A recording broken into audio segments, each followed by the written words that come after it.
is the Stubborn German podcast from the always amazing and bustling and cool as ever brewery, Stubborn German.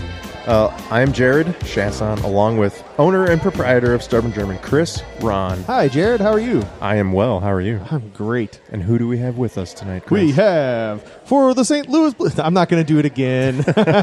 We have Tom Calhoun. Tom is here with us again. Yeah, the Chris, Jared, thank you for having me back. I appreciate it. Thank you for being here. Yeah, if you did not listen to the first episode with Tom, I would recommend stopping right now and going back to listen to that. But if not, Tom is the public address announcer for the St. Louis Blues, and he's got the golden voice. So Kevin's not here tonight, so we have a substitute golden voice. Kevin is normally Kevin's your normal golden voice? Yes.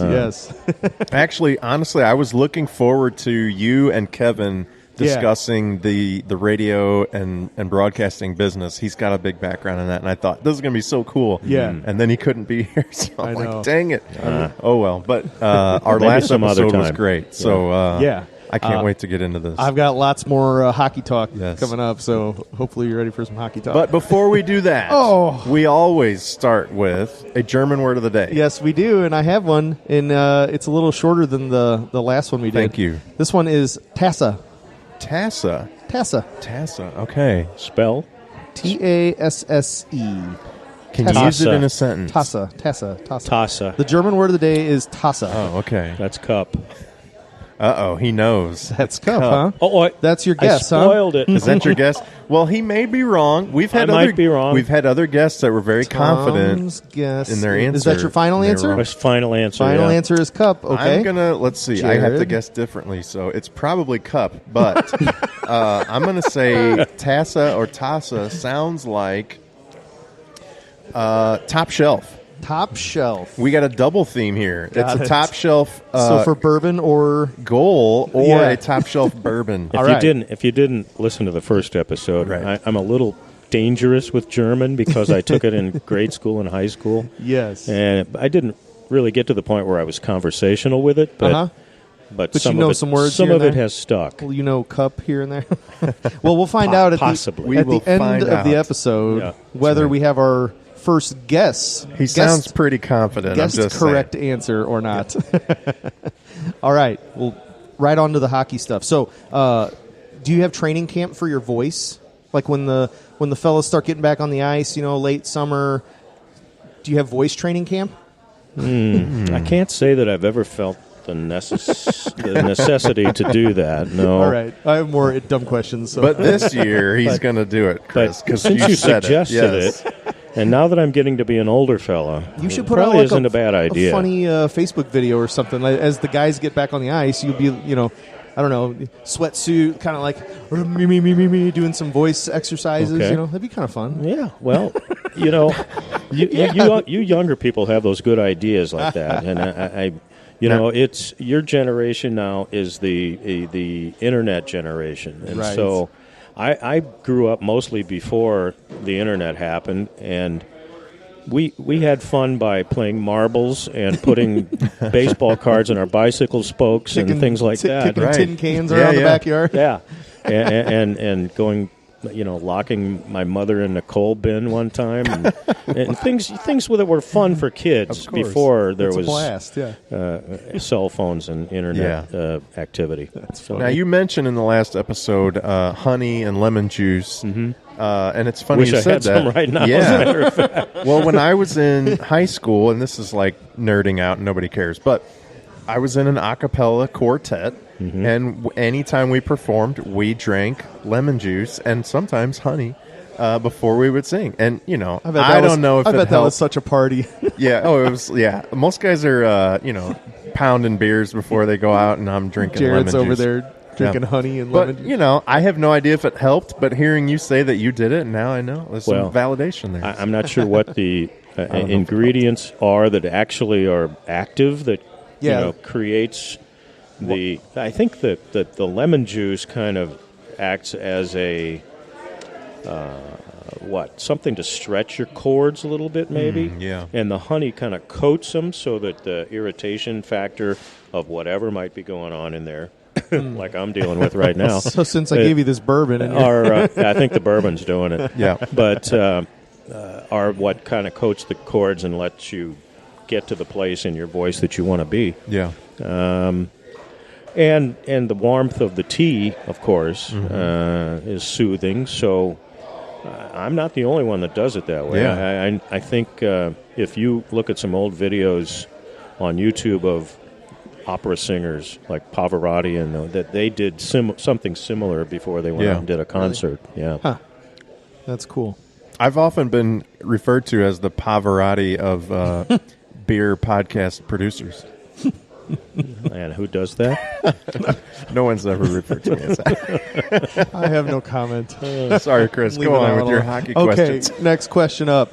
Who picks the 3 stars at the end of the game? Do you get to do that? That's or a darn good question. Is that fed to you? Or sometimes I ask that question myself. Wonder what they were watching. Yeah. Right. But were you watching the game? I think in previous times, in earlier times, it was they would pick one of the writers in the press box. Okay, it's your night to pick the 3 stars. Gotcha. So it was kind of divided. One of the Post-Dispatch writer or the News Democrat writer or whoever happened to be there. Sure. But there aren't too many of those guys around anymore. But so now it's now Andy that I think Strickland? about it, we've got Jeremy Rutherford with the Athletic. He's We've awesome. got Lou Korak, who writes for NHL.com. Okay. Jim Thomas is there. Okay. So they could still do that if they wanted to. But I really think it's somebody with the team. Somebody Gotcha. in the, with media relations. Maybe Mike Caruso. I'm not sure. Mike is in touch with all that. And I think in the 3 stars now, they try to make it logical based on what happened in the game.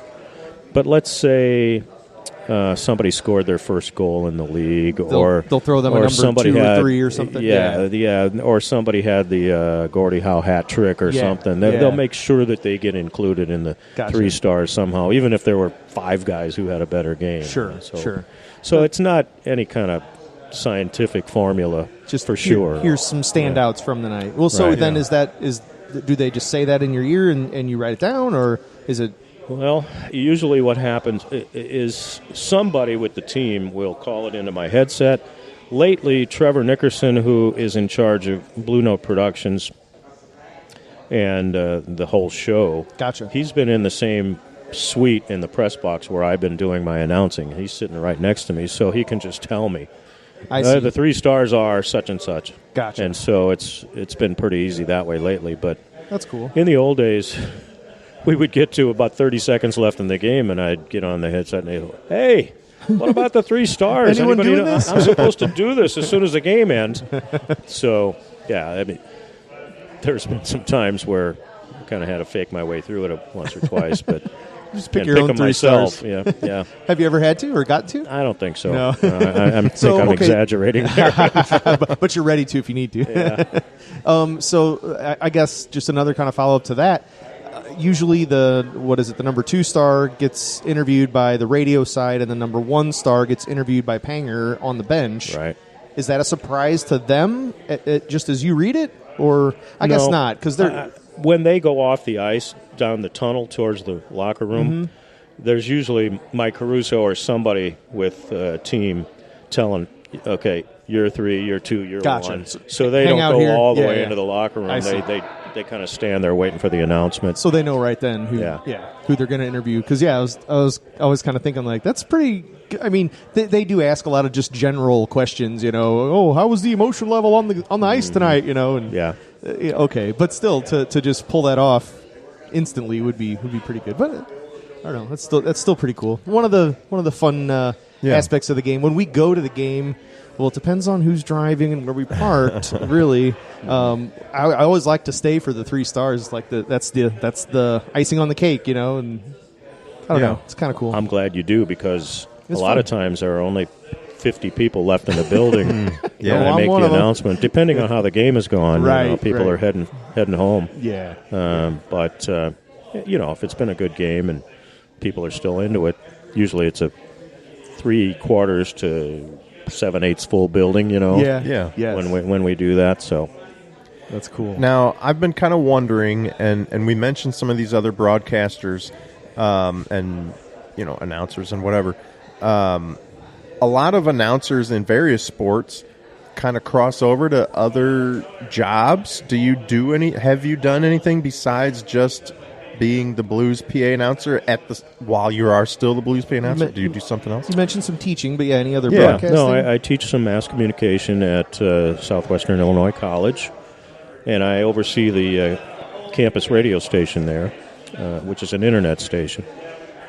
In the summertime, I do PA announcing for the Gateway Grizzlies baseball team. Awesome. Nice. Up in Sauget. Those are fun. Yeah, it's a lot of fun there. And what else do I do? Well, I mentioned the Cameo thing before.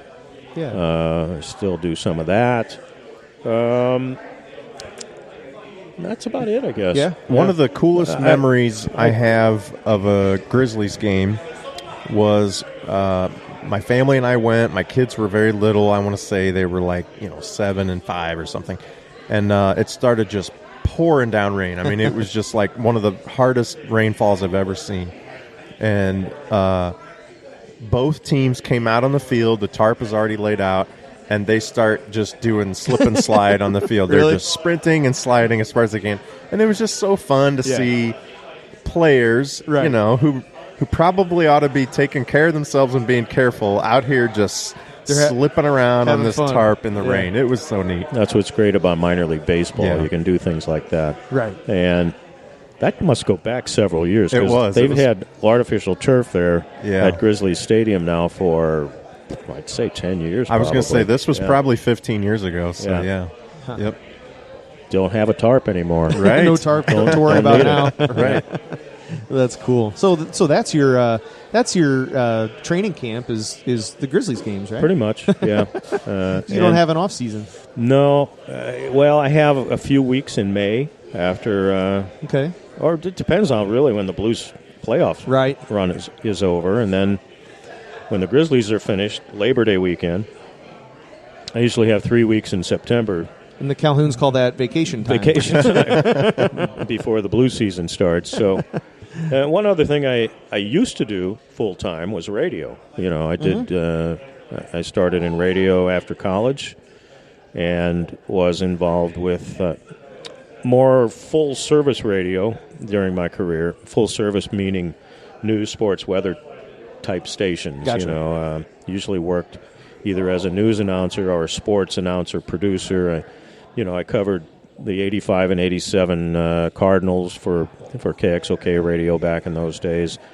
Cool. Twice, actually 3 different tours of duty at KMOX. Nice. I did my internship there when I was at SIU. It's where I first got to meet Jack Buck. I was going to say, you he probably was my got to hero. work with a lot of very interesting characters. At KMOX, you saw all the of them. stars, man, back in those days. Name drop a little bit. Well, Jack Buck, Bob Costas, Bill Wilkerson, Dan Kelly, Bob Starr. I mean, wow. It just goes on. I mean, those are just the sports guys. Right. You had Jack Carney, and you had John McCormick, you had Jim White, who I worked for as an intern. And I have a story about that if you want to hear it. But, my very first day as an intern, college intern, I show up at KMOX, and they told me, go see Jim White, you'll be working with him. And he did the talk show in the evening in those days. Mm-hmm. And then he kind of tells me what he wanted me to do. He said, okay, go into the newsroom, and up on the wall you'll see some nails. One is labeled news, one is labeled sports, one is labeled features. And in those days you had the ticker type machines that would spit out paper copy. Gotcha. Clackety-clack machines. And, one of the news editors would occasionally come over and rip off those stories, divide them up, and put them on the nails where they belong. And he says, go in there and get all the copy off of the feature nail, go through that, and see if there's some interesting stories in there where we can call out and get some interesting guests on our show tonight. So that was my job as an intern. I did that. I set up the call-outs that he would make to interesting people. So the very first day I'm there doing that, I go up and I take the copy off the nail, and there's a little table there that you could put the copy on and go through it. And after a few seconds of doing that, I see somebody out of the corner of my eye standing in front of the sports nail. And I kind of peeked over and I said, "Oh, my God, it's Jack Buck." And it was. That's awesome. And he was my hero since I was a kid. Sure. Yeah. So I stood there not saying anything, just frozen in fear. What do I say? What do I do? So this goes on. He's looking at his copy. I'm looking at my copy. He doesn't know who I am. I certainly know who he is. Sure. And this goes on for at least 5 minutes, and I haven't said a word. And he finally looks over at me and says, "Well, aren't you going to introduce yourself?" And I said, "Oh, my God. Yeah, Mr. Buck, I'm Tom Calhoun. Oh, yeah. I'm the new intern from SIU, and it's really a pleasure to me." He said, "Calm down, kid. Calm down. I'm just another person here."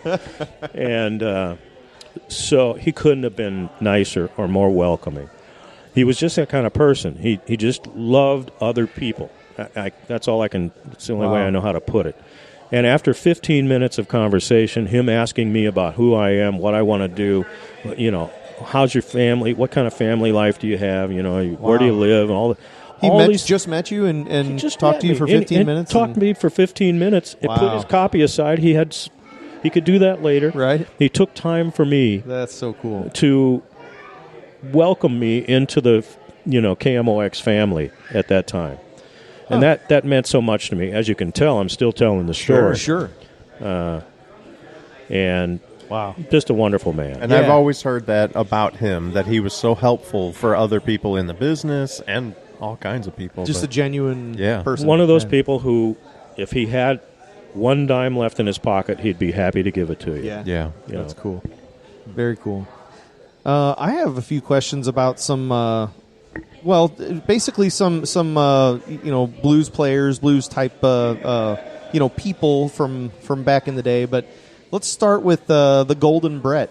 Got any good Brett Hull stories or info? Anything fun there? There's no good stories about Brett Hull, are there? Well, there's a few. Some PG-13 Brett Hull stories. Well, now you're limiting it all. Wait a minute, hold on. I don't know. Yeah. Okay, just lay them out I don't know if I have any of those.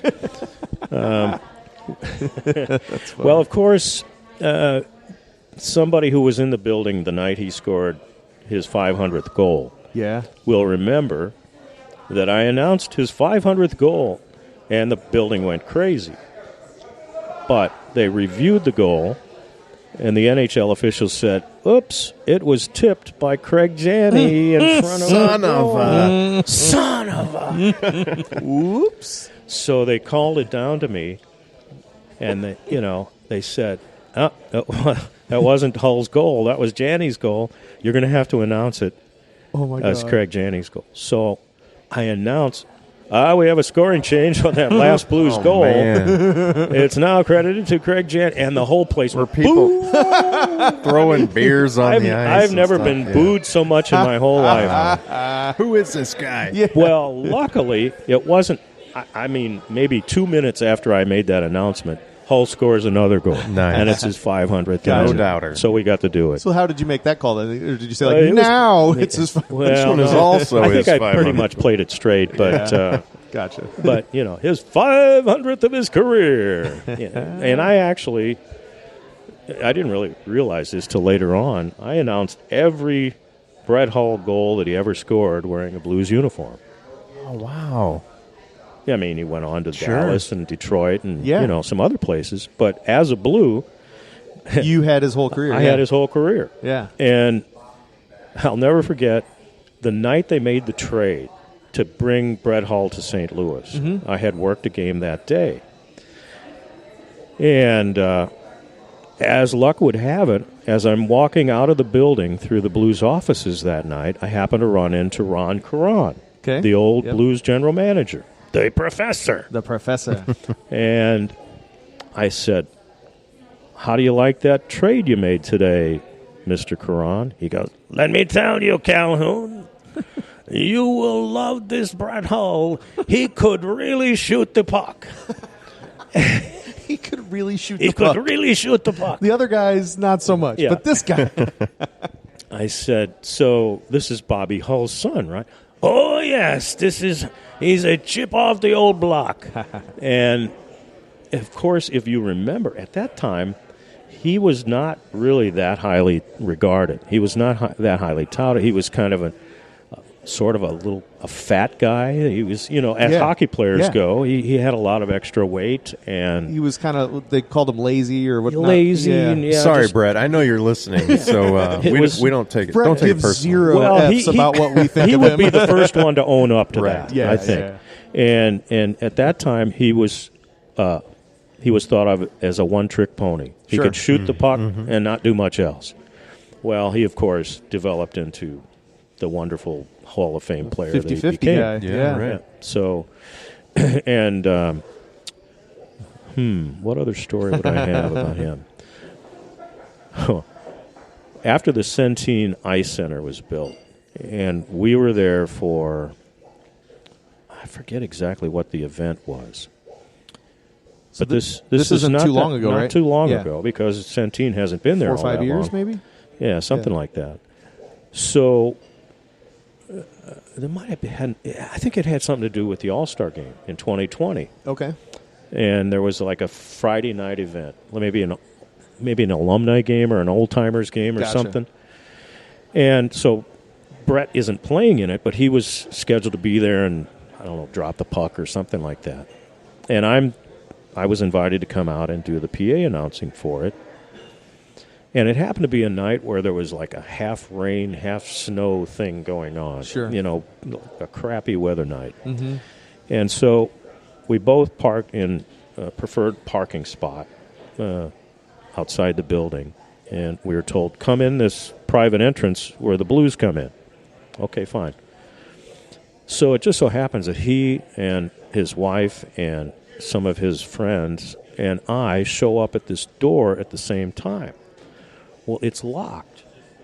And we're yanking on the door, and we can't get in, and I'm calling somebody on the phone saying, hey, we're standing here at this door. So he's getting more mad by the second. And he says something. After a couple minutes of this, he says, I make it to the Hall of Fame, but I can't get in the door of the Blues offices. What the hell is going on here? And I said, well, Brett, I said, we'll get it fixed. That sounds like a classic whole story. That's awesome. So Now I'll bring it up so you don't have to, Chris. which one? A controversial figure in the St. Louis community and the Blues Oh, community. you're going to do the Keenan one, aren't you? Well, I didn't want you Do to take it. the Go heat for ahead. it. What do we really think of Mike Keenan? Well, I'll say two things there. One is that since he ran number 99 out of town after he came and played for us for, a month and a half. He had a deal, right? I mean, he was ready to sign the deal. Sign. Yeah. Yeah. But I think Keenan and I guess Jack Quinn was GM at the time, I think. Okay. They wanted to – there was some kind of contractual thing that they wanted to get straightened out Sure. or have Gretzky agree to. Right. And Gretzky got pissed off and said, well, I'm never going to play there anymore. Yeah, screw this. Yeah. Wow. Yeah. Yeah, it was kind of like if this is the way you're going to treat, Yeah. literally the greatest player to ever Great play hockey. one. Yeah. But I didn't really know this till after Keenan was gone. But they told me that he had a standing rule that players were not to go into the office area of the Blues, and people from the office were not supposed to go into the locker room area. He didn't want Really? the two parts of the organization to To ever intermingle, to mix. Why he would have a rule like that, I have no idea. But that's kind of the controller personality that he had.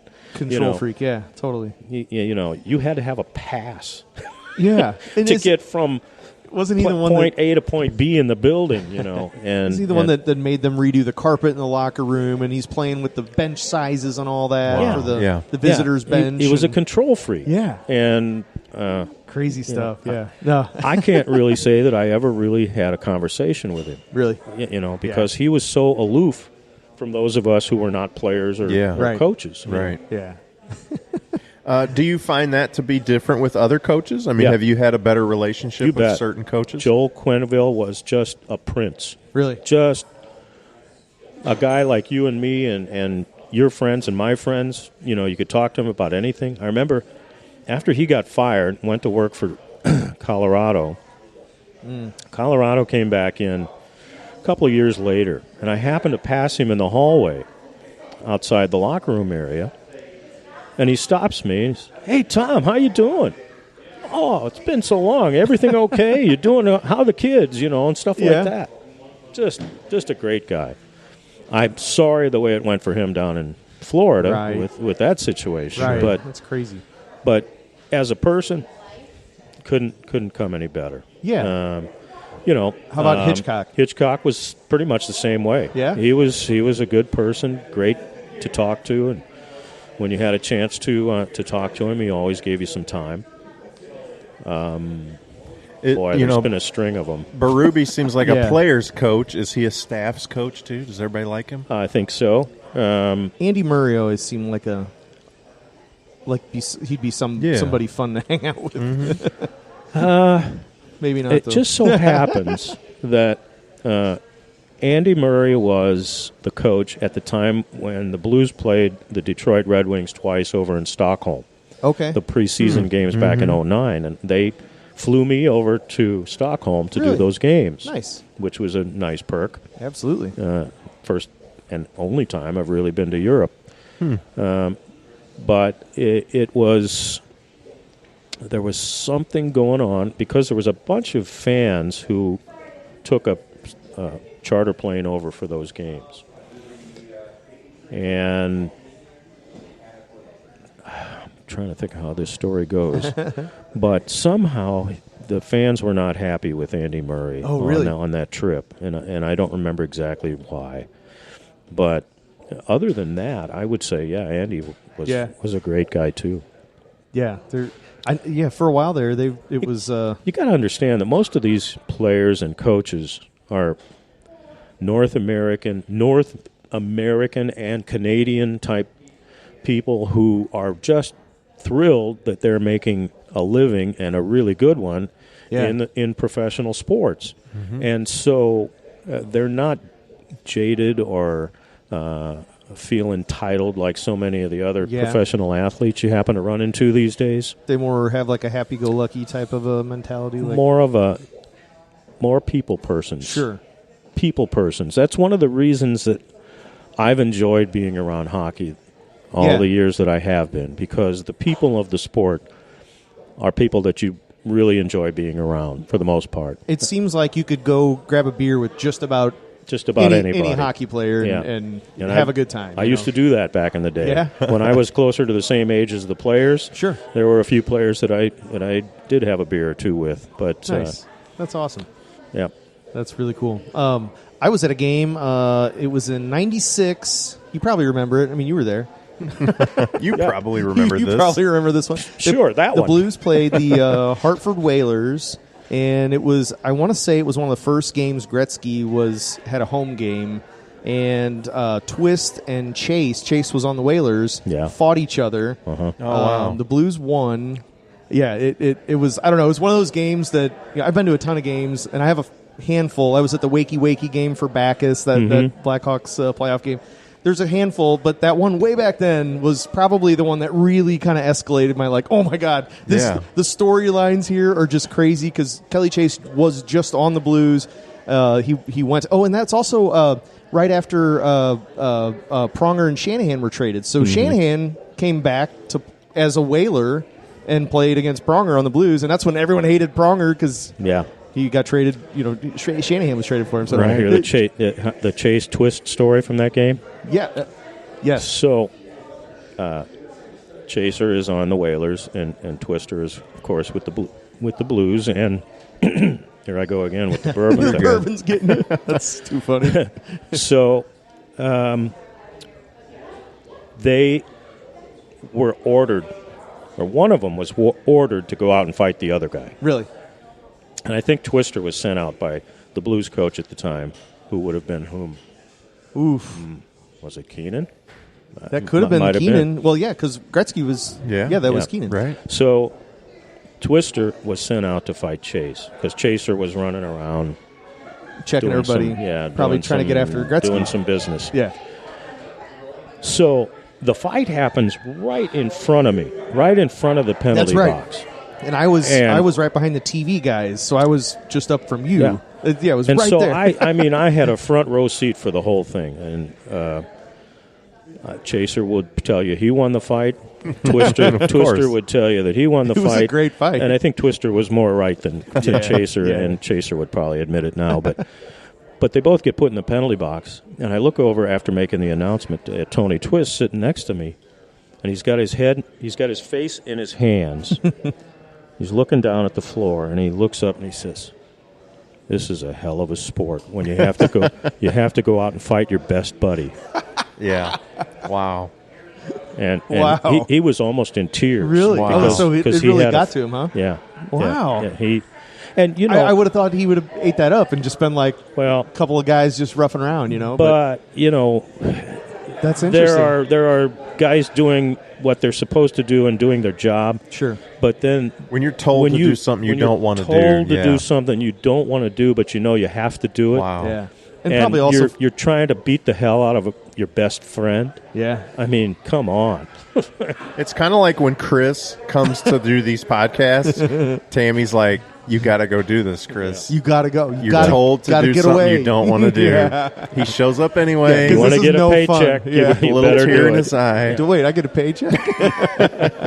All right, so I've got a hockey rapid fire round for you. Oh, here we go. So Boy. don't think too much about it. You can Okay. tell a story if you need Let me following. get a little more bourbon. Yeah, there you go. But just quickly, what's your first reaction? And a couple of these will do for blues play, like it's going to be your favorite whatever player. Okay. Do a blues player and then an away player, another. So like first one, favorite forward to watch, just to watch. Your just favorite forward. Brett Hall. Okay, and then away. It's probably tougher. Jonathan Taves. Really interesting. Okay, cool.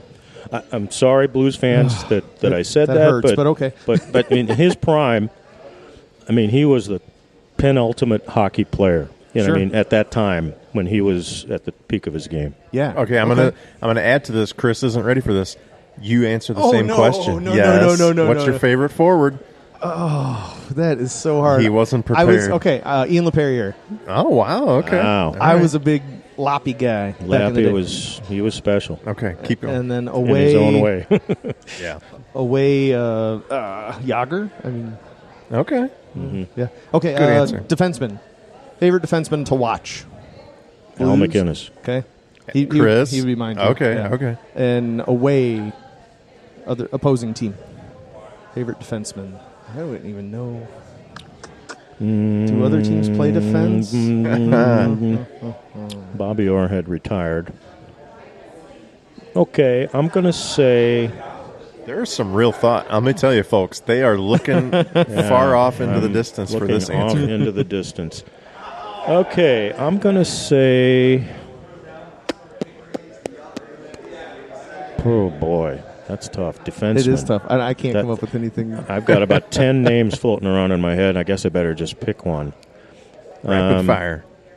Rapid fire is... we're past that a long Not time rapid ago. anymore. Yeah, it's not rapid anymore. Well, I'm going to pick a current guy. I'm going to say Okay. Cale Makar. Oh, okay. I mean, That's he's tough to argue. Yeah. I mean, he's about as good as it gets right now. I mean, yeah. a lot of people are comparing him to Bobby Orr and some of the greats. Wow. And I've seen enough of him to know that that's pretty much true. Yeah. Did you have one, Chris? Not really. I mean, I'll take Petro because he's on the Vegas Golden Knights, but I Okay. really did enjoy watching him play. Yeah. Oh, boy. Since I already picked McInnes Sure. for my... Well, I don't know how you don't pick McInnes, though, as a blue, though. I mean, you got McInnes, you got Pronger, you got Petro, you got a bunch Yeah. of guys on Yeah. the Blues you could probably absolutely. legitimately pick. And argue, for Yeah. sure. Okay, next one will be fun. Favorite goalie to watch? Grant Fuhrer. Oh, yeah? Mm-hmm. So I'm Cujo. Cujo and Fuhrer. Okay. I mean, Cujo. Fuhrer I wasn't had here. a Cujo poster like right, Right. next to me in my room, like that. Yeah, I was a Cujo guy. Fuhrer wasn't here that long, obviously, but man, when he stood on his head. He was so acrobatic. He was amazing. He was really fun to watch. Yeah. And then an opposing team's goalie. Don't steal mine. Okay, opposing team's goalie. That would be. Maybe he became a Blues goalie? I don't know. What? Gosh. Again, there's so many you could pick. I know. I'm going to say. So you obviously don't just have the one that just pops up. Because I just have one that I'm like, this guy. Yeah. So mine's Dominic Hasek. Hasek, okay. Hasek. That's, The guy. yeah, Those that's glove saves were just insane. hard to argue with that. All right, I'm going to say Ken Dryden. Dryden. Okay. That's before my time. Yeah, that's before my time, actually, too. Yeah. I only saw him on TV. All right, fair enough. Hey, that's All as right, good as any. we'll get a little goofy here. Favorite intermission snack? Oh, wow. Favorite intermission snack? And do you get a different snack selection than the fans do? Ooh. I do, because we've got. He says now I do. I didn't. I do. Before I had to search out my own snacks when I was down at ice level. Of course. I had to just go to in the line with concession everybody stand else? with everybody else. Now that I'm at the press box, I have whatever selection of items I have there. Nice.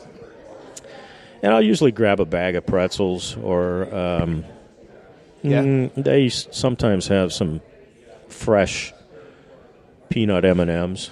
Oh, wow, okay. Fresh peanut M&Ms. But I'll tell you what else. If there's some leftover brownies from the food line. Oh, yeah. Oh, those are There you go, very special. Wow. Okay, all right. Chris, what's your go-to at the arena? Well, not this year because they're gone, but last year and the 2 or 3 years before, we would always go to the Cone's Deli little kiosk, and we would get the killer pastrami. Killer pastrami. So good. So good. But yeah, they're gone this year. What do you mean they're gone? Like, I don't just know. the vendors They're not there. Yeah. Oh, yeah. wow. I mean, Okay. there's still a restaurant or whatever, Yeah. a deli in St. Louis, but not. They're not at Enterprise Center. Unfortunately, we're still trying to. I mean, season's more than half over now, and I'm still trying to figure out what we're going to eat. And Center Ice Brewing closed. We used to meet there, and we would take the shuttle over, and they're closed. So our whole routine is out of whack right now. It's not good. It's not good. It's kind of like the Blues this season. It's tough. Yeah, it's rough right now. Tough team to watch at the I was hoping moment. you weren't going to bring that up. I was going to try and stay away, but man, it's deflating. But yeah, let's keep going. I have more rapid fire. Hardest working / grittiest player that you can think of that you've broadcasted for or announced Bob for. Basson. Bob Basson, really? Awesome. See, I'm bringing up names that you guys. You're No, I know of Bob Your eyes Basson. are glazing over when I say so. Oh, no, what I'm going to do is look up videos for some of these guys because. No, I mean that's just interesting. I figured you got an old guy on the show with you. You might want some references to some of the old days. No, I like it. Now, what do you think, Chris? Well, I guess I should have saved my Ian LePerriere for this because that would be okay. That's all right. That's where that's why I liked him so much. Is gritty. He was the guy that would just. He should not go steal that puck, but he figures out a way to do it, and then ends up getting a breakaway. And not a he is a good skater, but didn't do it pretty. He did it ugly, and just he'd get down there and somehow score a goal. And I don't know. He was fun to watch for me. Cool. There's a couple of guys you could put in that category, 3 or 4 actually. Alex Steen could be in there. Alexander Steen, absolutely. David Backus. Yep. Even Braden Shen now you could put in that sort of category. He's taken over that role for sure. Yeah. If they need more Braden Shens, more Alex Steens. Yeah. Okay, your favorite sports broadcaster, Buck, of all time? Yeah, Jack Buck. Okay. Yeah, I mean, he's got to be so many people's favorite, right? Yeah. I mean, Joe comes by his talent naturally. Jack, I think, just because of the way their careers developed, Jack and Joe, Jack had a chance to be more of a people person and more of a gregarious type. Joe has been a star in broadcasting at the top of the heap for so long that I don't think anybody thinks of him in that way. But he's really outstanding at what he does. Sure. And he would, I think he would back me up on what I'm saying, that he just hasn't had the opportunity to interact with the public in his career and fandom like Jack did. Gotcha. Yeah. Did you ever have a chance to work with Jack, even on a one-off charity event or something? Or Well, I worked with him at KMOX, Right. and so I saw him fairly regularly. There was a story.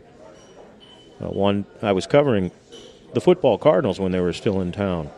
And I would usually show up after a game on Monday morning for the coach's press conference the next day, and I would record whatever the press conference was. I'd take it back to the station and cut up whatever he said into sound bites for the sportscast that day. Sure. And this is when Gene Stallings was the coach of the football Cardinals. And after a game one Monday morning, I'm sitting in the office waiting to be called in to Stallings' office, and Jack walks in, and Bubba Baker, who's 3 times bigger than Jack Buck, played defensive end for the football Cardinals in those days, is standing in the office. And Jack happens to notice that he's got an earring in one ear. And this is back in the time, in the 80s, when that was kind of a little bit different thing to do in those days. And Jack said, "Hey, what's that earring mean?" Thinking he was just starting a conversation. Sure. And Bubba looks at him and says, "What do you mean? What does it mean?" He said, "What I said. What does it mean when you wear an earring there?" He said, "It gets kind of salty after that." And I thought at one point this developed to the point where Bubba Baker was going to take a swing at Jack Buck. wow. Oh, my God. Because Jack wasn't backing down. He wanted an answer. I need to know. and Bubba was not happy at all. He was pissed off that Jack was even asking about it. And so it's getting pretty tense, and I'm thinking, do I get up and get in the middle of this? I don't want to be there.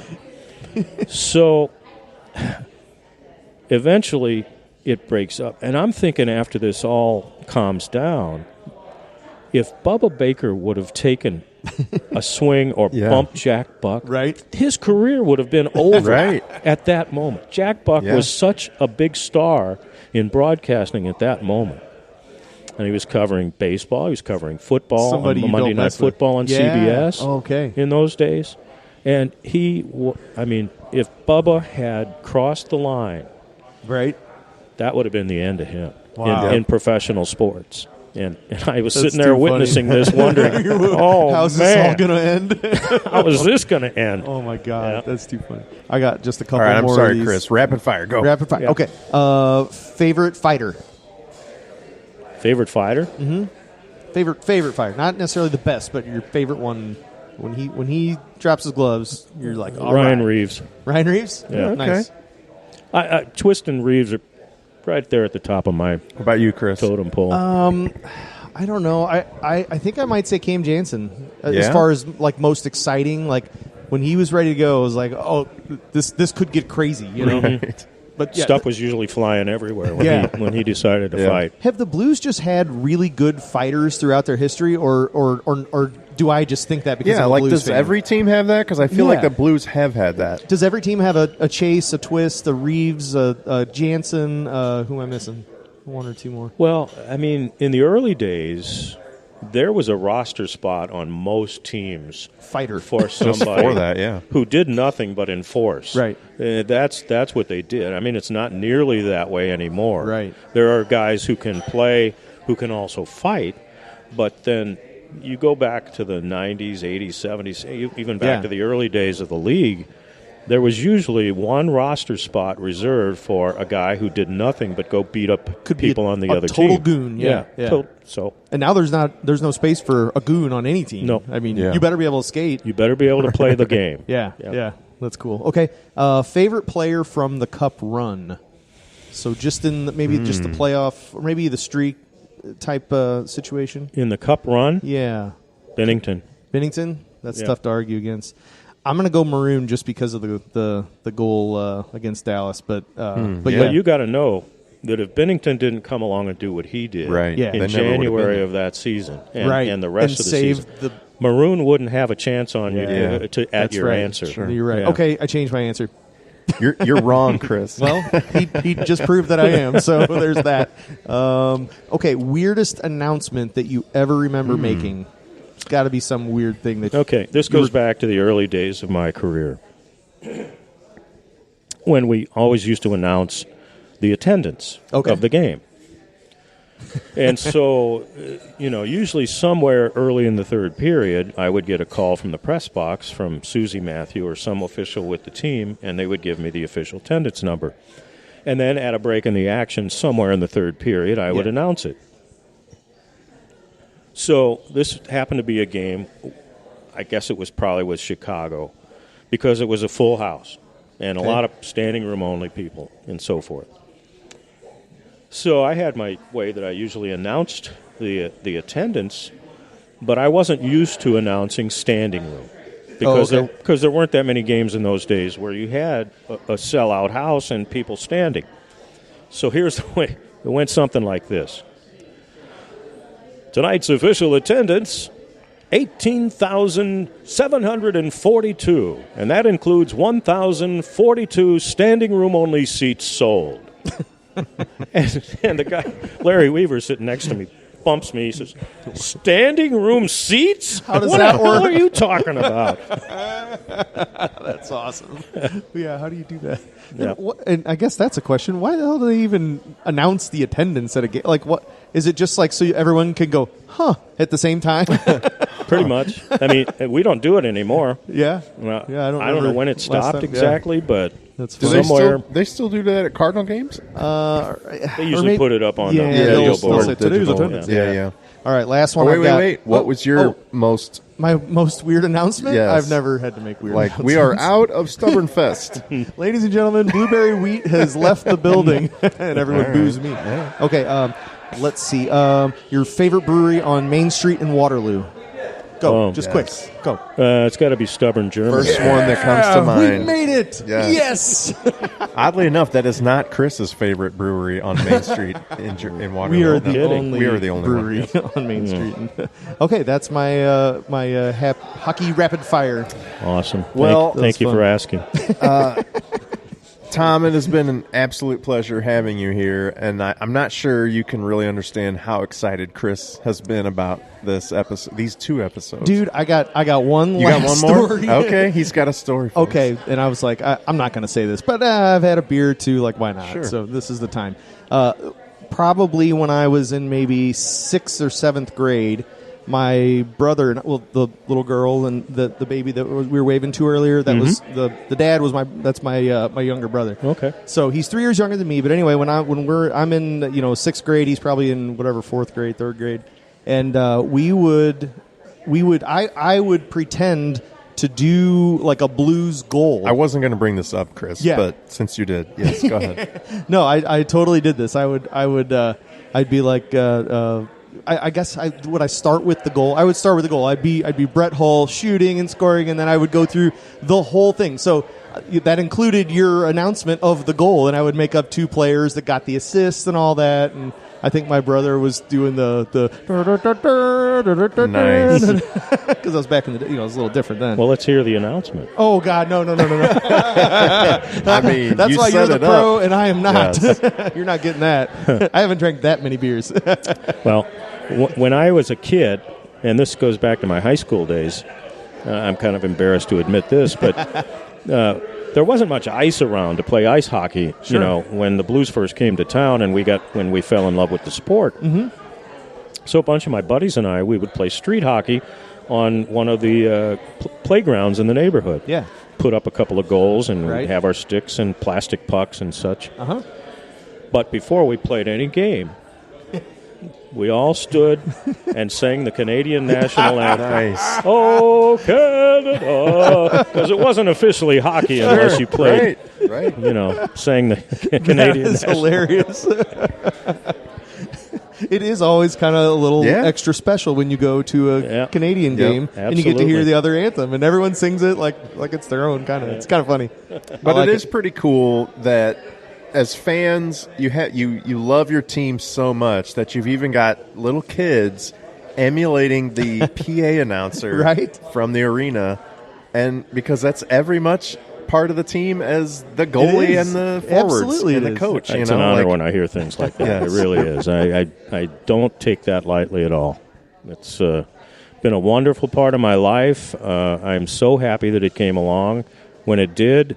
I'm so happy that I fell in love with doing it. Yeah. And I'm deeply grateful to the Blues organization and the various ownerships that have come along that they've appreciated me enough to keep me around. Right. Yeah, that's awesome. We are Well so said. appreciated by generations of fans, as you can imagine. So, and we are so appreciative to have you here. Well, let me say one thing, too, that I'm appreciative of what you've done with this establishment here. This is really Thank you. an outstanding part of the Metro East entertainment scene. Sure. Thanks. And I think things have calmed down in Waterloo a little bit since the Queen of Hearts drawing. Yeah, right. But I mean, this is you've done just wonderful work with the decorations in here. You've got a great Thank you. bar clientele here, and certainly the one bartender that works part time is a pretty special guy too. We got a good one there for sure. Yep. Ian is the man. I brag on Chris and Tammy all the time for what they've done in this community, and there has been a revitalization of Waterloo, downtown specifically, and in a lot of ways, it started here at the brewery. No, I'm not kidding. Well, I think that's true, and I think a lot of people, and I'm not just talking about people that hang around here, but I've talked to other people that are considering Waterloo now as a destination, a place to go. Yeah. You will find a lot of Missouri people make the drive over here on a weekend to as a place to come check out. Place to come check out and enjoy enjoy what's going on. And if here. it was just us, one place doesn't make that. It's many places that. So I'm happy to be one of those. So you got your place, you got the Hopskeller place, you got Gallagher's, which is reopened again now, and a whole lot of other really cool stuff happening down here. Yep, it's the place to be. And anytime I come in here, there is someone here from St. Louis or further that has traveled here to, along their way of many other stops, they want to check out Stubborn Germans. So it is very cool. It is. Yep. A friend of mine, Norm Sanders, I'm sure you know Norm. He's in here quite a lot. He used to write for the Belleville News Democrat. Okay, yeah. And anytime he gets a chance, when he's been here, he'll post on social media, I had another great night at Stubborn German, the wonderful place down in Waterloo, and blah, blah, blah. So there's a lot of people like that who are really in love with this place. That's cool. That's great to hear.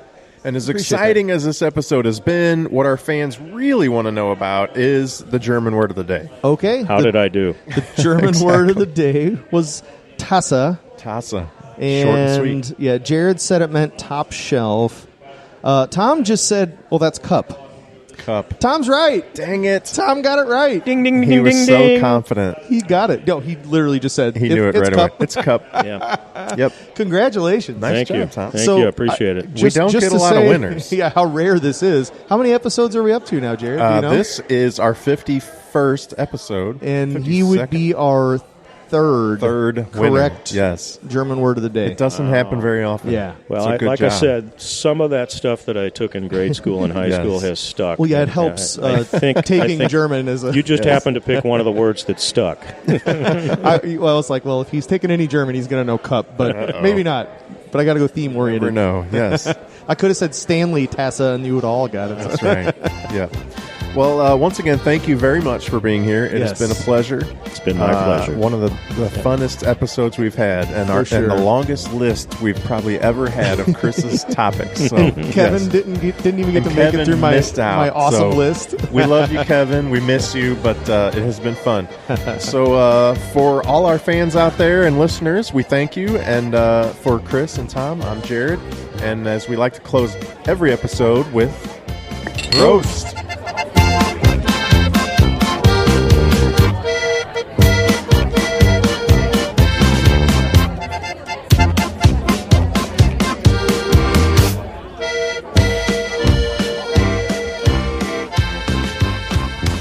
Careful what you say. So no more Mike Yo jokes? No. Right. We love Mike Yo. Absolutely. What recording software do you use? This is Reaper. Reaper? It is a fairly fully featured software that is free. I think you can pay a fee and get a couple extra features, but it's a nice open source software? I teach some classes at SWIC part-time, and one of them is podcast and radio production. Are you Okay. serious? And you're like, how do I you enroll? idiots need Yeah. to do this. He's like, why aren't you using? Do you have a business card?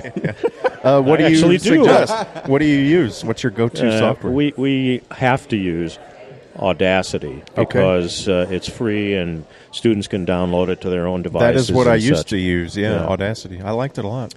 When I was at Lindenwood Belleville teaching there, we used Adobe Audition. But all of the work with that by a student has to be done in a lab or at the campus. So, but it worked. I mean, my daughter is currently taking.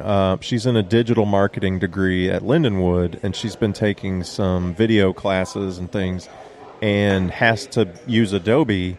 And it's not cheap. And even with like student discounts and stuff, they make you buy this for the semester. And it's like, okay, all right. And she's like, isn't there some free software we could use? Yeah. But they want you to use Adobe. So. Well, I took my master's is from Lindenwood. And so when I got that, I took some video courses out at the St. Charles campus. And, excuse me.